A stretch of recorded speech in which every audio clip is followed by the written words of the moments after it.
సముద్రంలోకి గోదావరి వెళ్తుందని తెలుసండి. గోదావరి పక్కకి సముద్రం వస్తుందని మిమ్మల్ని చూసి అర్థమవుతుంది. చంద్రుణ్ణి చూసి ఉప్పొంగే సముద్రంలా చరణ్ని చూసి ఉవ్వెత్తున పొంగుతున్న ఈ జన సముద్రానికి చేతులు జోడించి నమస్కారాలు తెలియజేస్తున్నాను. రంగస్థలం సినిమాలో రామ్ చరణ్ గారు అడిగారు, ఆ గట్టునుంటావా ఈ గట్టునుంటావా అని.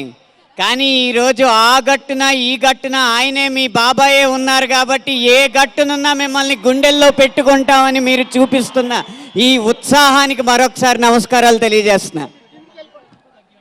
ఈ game changer pre release event రాజమండ్రిలో జరగడం అనేది చాలా సరైందని నాకు అర్థమవుతుందండి. కారణం ఏంటంటే రాష్ట్రంలోనే గేమ్ చేంజర్ అంటే రాజమండ్రి గుర్తొస్తుంది.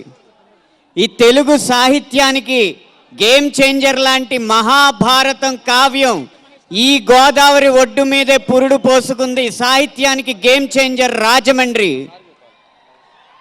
ఈ సమాజాన్ని సంస్కరించిన గేమ్ చేంజర్.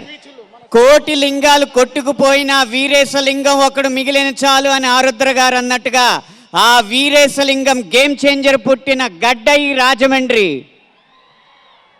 10 రోజుల ముందే రాజమండ్రికి పండగ వచ్చినట్టు అనిపిస్తుంది. 10వ తారీఖునే రాష్ట్రానికి పెద్ద పండగ వస్తుంది.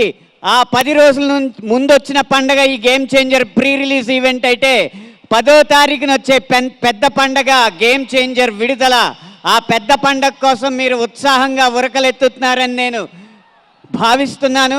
మీ ఉత్సాహానికి మీ అంచనాలకి ఏ మాత్రం తగ్గకుండా గేమ్ చేంజర్ సినిమా రేపు తెర మీద ఉండబోతుందని వాగ్దానం చేస్తున్నాను. ఎందుకంటే రాజకీయాన్ని రాజమండ్రిని వేరు చేయలేం కాబట్టి మీకు వాగ్దానం చేసి చెప్తున్నాను. గేమ్ చేంజర్ బొమ్మ బ్లాక్ బస్టర్, అది మాత్రం రాసి పెట్టుకోండి.